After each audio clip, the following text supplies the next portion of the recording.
One of the first things we'd like to do is, most important, is to ask Paul Cunningham, or Sheriff Cunningham, to come up and give us an update on his deputy that was injured in the shooting yesterday. Thank you, Sheriff Walker. Like Sheriff Walker said, my name's Paul Cunningham. I am the Sheriff of Montague County. Our deputy that was injured yesterday in the traffic stop is doing great.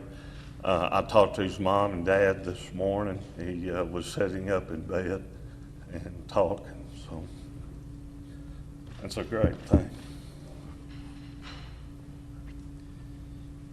I know most of the media outlets have already posted or shown a picture of the suspect from yesterday.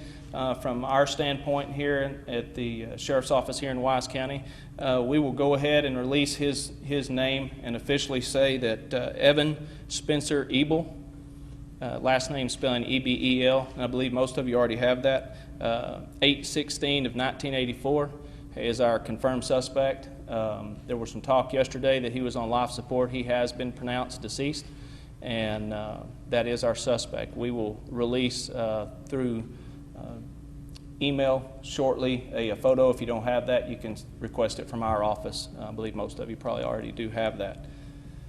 Within the last 24 hours after identifying the suspect positively with the Tarrant County Medical Examiner's Office, we did that through fingerprint identification with investigators with the Rangers, FBI, and others. We had the El Paso County Sheriff's Office in Colorado made official notification to the family, and at the present time, the Colorado authorities, along with the Sheriff's Office investigators from Wise County, are at the Tarrant County Medical Examiner's Office attending the autopsy. We have no results from the autopsy yet, and probably will not for several days, but that is the update on the suspect. As the investigation continues, we want to make very clear that everyone realizes that this is an ongoing investigation. There'll be a lot of information that we gather that we, at the present time, do not want to release from Texas nor Colorado, but we will release some information and we'll release more as the case continues. Texas Department of Public Safety crime team out of Garland, Texas, is here working with the Texas Rangers and working with our crime scene investigator, Corey Harris, and others, processing the vehicle, the suspect vehicle. And I will also reiterate, yesterday we mentioned the black Cadillac that is a black Cadillac with Colorado plates. That is, at the present time, that's our only connection to Colorado. We did make calls yesterday to the Colorado authorities, obviously, and they came down for an inquiry to see what we had in our Texas. Right now, we will continue with the processing of the vehicle over at the Sheriff's Office. Anything we learn from the vehicle, we're actually looking for any type of physical evidence, biological evidence, or trace evidence. All that will be collected and analyzed. We will also share our findings with the Colorado authorities, and that hopefully will help them determine yes or no if this is related to any of their crimes at all.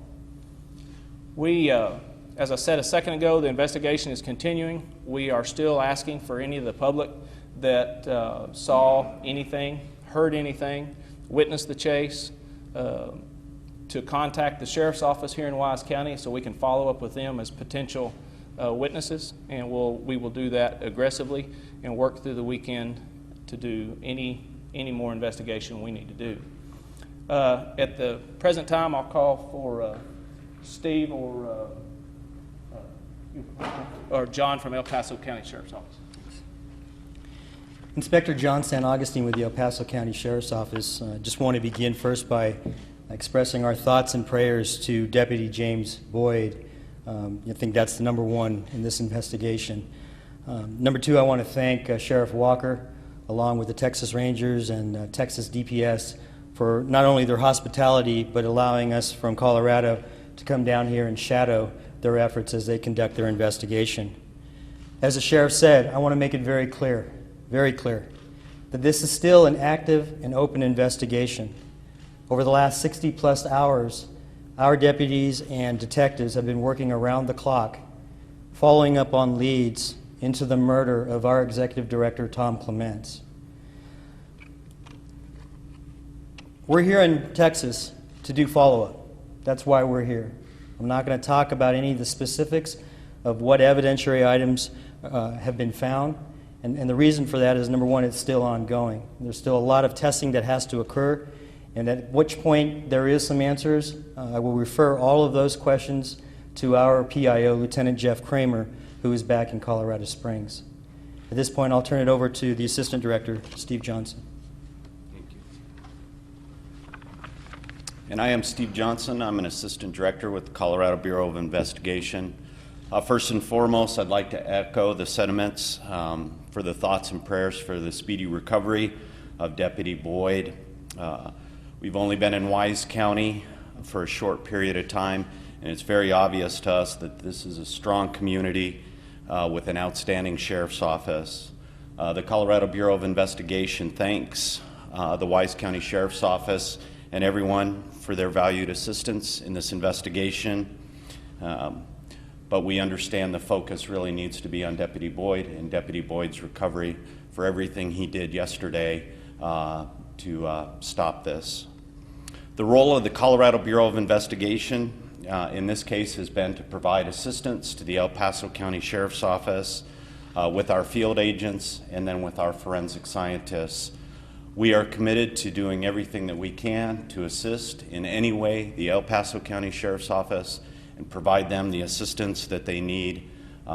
As you have heard, we have been working with them side by side around the clock since this brutal murder occurred in El Paso County. Anything that they request from us, we certainly will assist them in an expedited manner in the days to come as they continue to do their investigation from here. Before I close, again, I want to express my gratitude to all of local law enforcement here. They've been an open book with their investigation, which will assist everyone in Colorado in hopefully furthering our investigations there. Finally, the Colorado Department of Public Safety and the rest of Colorado state government continues to offer our thoughts and our prayers to the family of Tom Clements. Many lives have forever been changed by that event, and we want to ensure that they know our thoughts are with them in this very, very difficult time. Thank you very much.